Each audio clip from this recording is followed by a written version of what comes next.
Hey guys, welcome to the third episode of the Mixologist. Thanks for tuning in. Hope you're all keeping well across the 7 seas.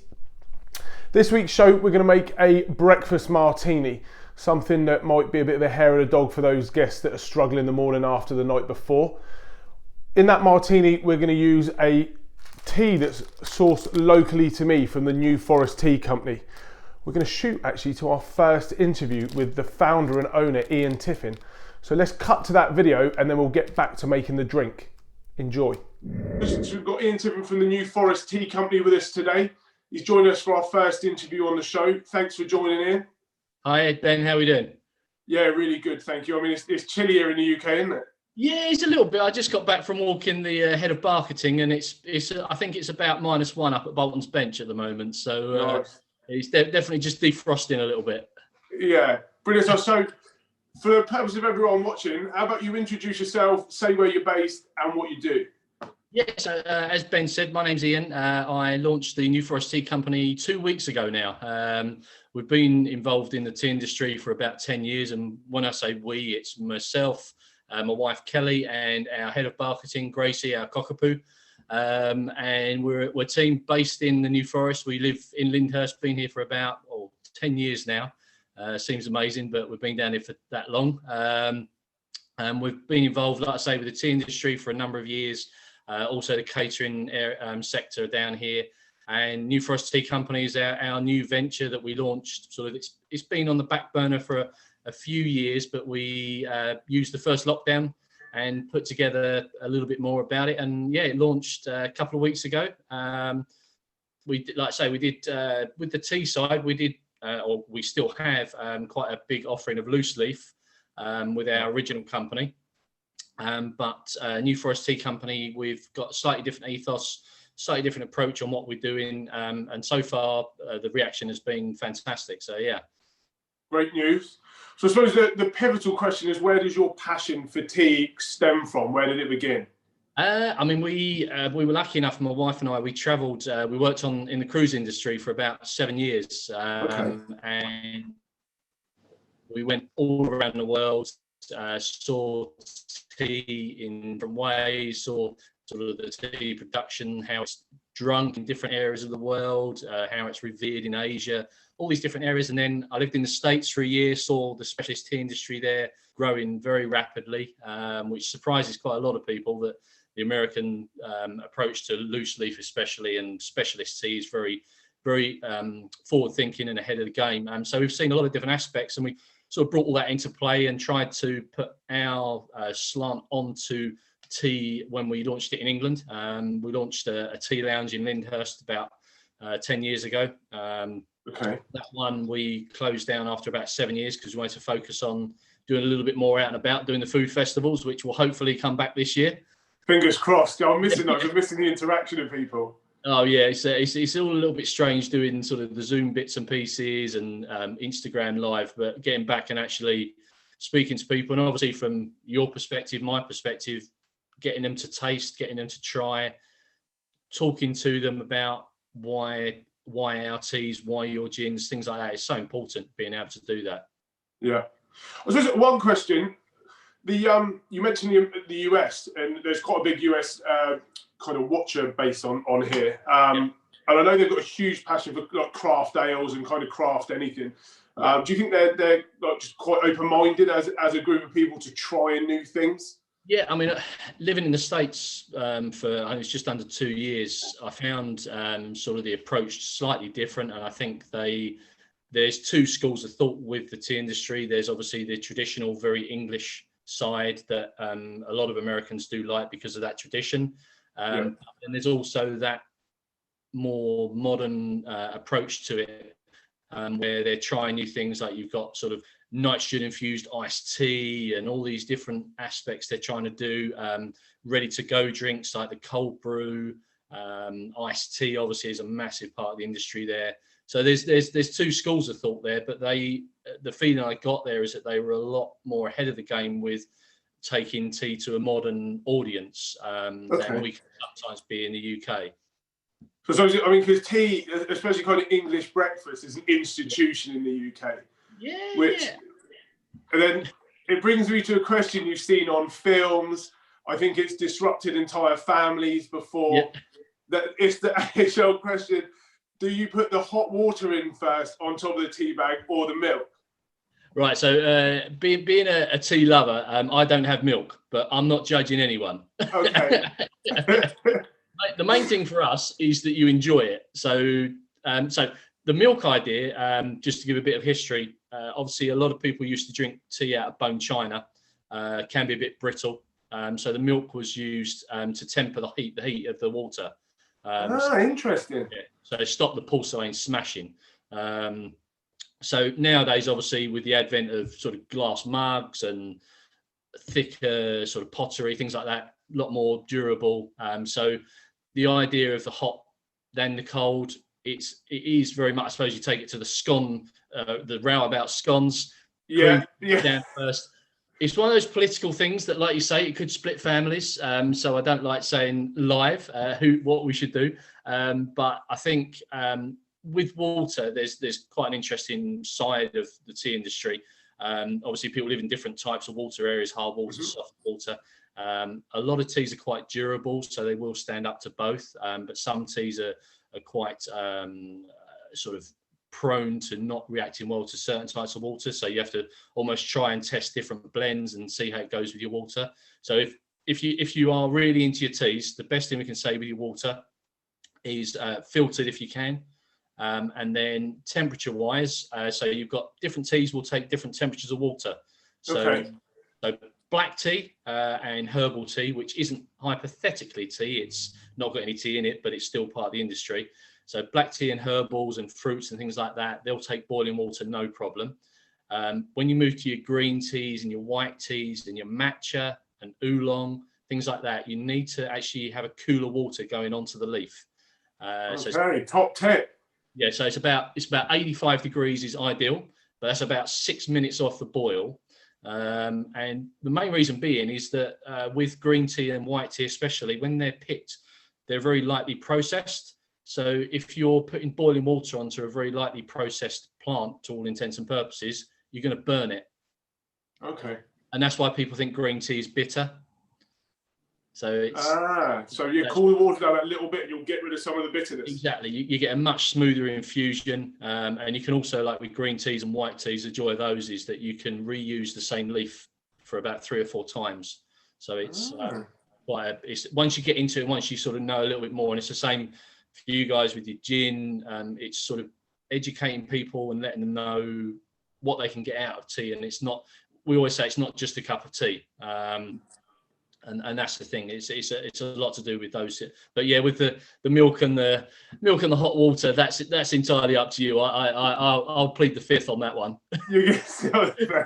Okay. So if you could sit down and have your favourite cuppa with anyone, alive or dead, who would it be? Okay. Right. It's lockdown at the moment. Obviously, a lot of people aren't seeing family. So top of my list would probably be my mum. Nice. So as far as people who are no longer with us, it would be my dad, who we lost a couple of years ago, and probably one of my heroes, Robert Falcon Scott. Okay. So so it's sort of with lockdown, I think a lot of people would just want to sit down with relatives and friends and just have a tea, have a martini, have a cocktail, and just enjoy themselves, because it's been a hard slog everyone's going through, and I think that's. I think that's a really, really good point. Like the human interaction is like massively lacking at the moment, and it's all people want. So you touched on cocktails. We're going to move on to do one with your tea in a bit. But what's your favourite cocktail? What's your go-to? I'm a caipirinha lover. Okay. Yeah, so I'm sort of working on ships. We were lucky enough that we worked on quite a lot of the high-end luxury liners, and their cocktail lounges were ours to enjoy. Nice. So we did make the most of them. So Long Island iced tea is always a favourite. I do like a martini. So anything, but yeah, caipirinha is just something that's got a lot of good memories too, and a lot of bad mornings. Yeah, good memories about. Well, that's a sign of a good night, I suppose. A bad morning. Yeah. Okay, so what are you've only been launched, I suppose you said, a couple of weeks, but what are your plans for the future? So, I mean, like I say, I mean, the uptake and the interest has been fantastic. I mean, we did a lot of work pre-launch with branding and how we were going to fit in with the ethos. Just a little bit of background. One of the main ethos on New Forest Tea Company is our Leave No Trace ethos, which means that basically all of our tea bags. So the tea that we use is premium leaf, and it's basically taking our loose leaf tea, putting it into a completely home compostable tea bag. So there's no plastic, no plastic in anything that we do. The wrapping that we put it in is then made of cellulose, so that breaks down in your compost, and the outer packaging is a recycled cardboard. So that's been a big part of it, is that we're trying to find that niche part where people are so interested in reducing plastic waste, especially ocean bound and things like that. It's a very hot topic. So that's something we're very keen on. I mean, as far as we're doing a lot of speaking to a lot of people who at the moment, unfortunately, are closed, like hotels, restaurants, B&Bs, cafes, and they are looking at taking on the teas to sell. So we sell on our website. So it's all sort of early days yet, but the feedback so far has been great. What we're hoping to do, the sort of end goal of this year, is to actually be able to fund a tea packing machine that we can install in the forest, and then we can actually take any blend, pack it here, so we reduce the carbon footprint and get it packed in the forest. So it's a real then forest-based business. Unfortunately, we can't grow it in the forest at the moment, but yeah. So I thought I've had them on show throughout, but I'll get them a little close up to the camera for people of your teas. Yeah, there's a beautiful selection there. We've got the breakfast one, obviously a very classic British one. Peach, mint, fruit, relaxing. I'll probably need that before bed, so highly strung. Vanilla. And then we've got the specialist Earl Grey, which we're going to use later. And you've mentioned, obviously, in all of the back of them, they are compostable and all of the sustainable credentials of them, which is superb. Yeah. So you mentioned you can get them online. Why don't you give a shout out to your website so people know where to go? So it's the normal www. and it's newforestteacompany.com. Awesome. Yeah. Really appreciate your time today, Ian. We'll get that up, and I'm going to go on to make the cocktail. Hopefully you can try one at home, and it will give our guests some inspiration of what they can do with your beautiful blends and teas. Definitely. No, it's been a pleasure, Ben. Thank you so much for having us on, and I look forward to trying the cocktail when we get a chance to meet at a show later in the year, hopefully. 100%. All right, mate. Take care. Stay safe. Thanks a lot. Take care, everybody. Stay safe. See ya. Well, guys, I hope you enjoyed that. Thanks for joining us, Ian, and being our first guest on the show. Next week, we've got another guest lined up, so hopefully you'll enjoy that equally. As promised, we're going to go on to use some of Ian's tea, his beautiful Earl Grey, in a breakfast martini that we're going to do. Kind of beneficial to guests if they're struggling the morning after the night before. Getting them back up. You can normally go for a Bloody Mary or a red snapper or something, but equally I think this is just a ticket too. So we start with our shaker full of ice, and then we're going to go straight in with a double shot. That's 50ml, about 2 ounces of our Navy Strength Dreadnought Gin. I struggle to get that out then. In it goes. To that, we're going to add about 15ml, which is about just under 1/4 ounce of Cointreau.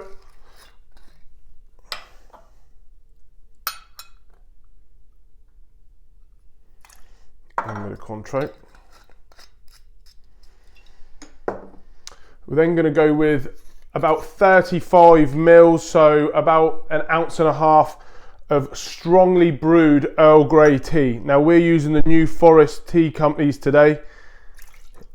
Ian kindly sent some samples in that I've been playing with this week. The other people in the office have been enjoying tasting the various bits and pieces we've been making. We're then going to add 10ml of freshly squeezed lemon juice. 10ml is again just about under 1/2 ounce. 10ml sugar syrup.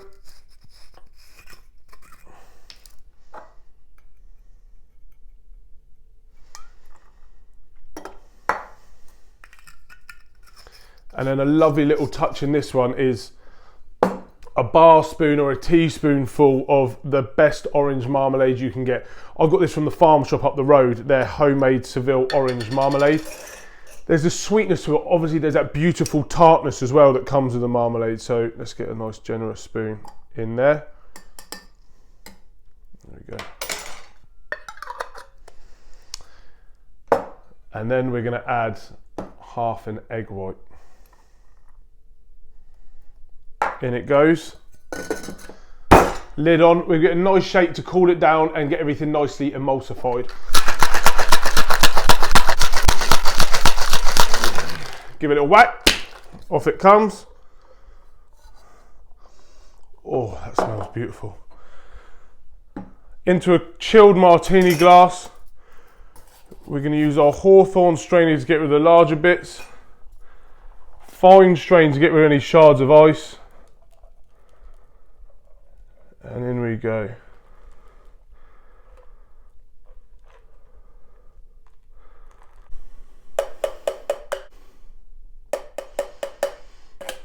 Away with that. Now we normally garnish that with a nice lemon twist. Cards on the table. I forgot to go to the supermarket today. Massively running out of time, so I didn't have time to get any garnish. So I'll leave the garnishes up to you for this one. But that, ladies and gentlemen, is our breakfast martini. Cheers. Oh, I could wake up to that each day. See you next week. We've got an interview coming and an exciting drink for you too. So stay safe, look after yourselves and tune in next week. Thanks guys, bye.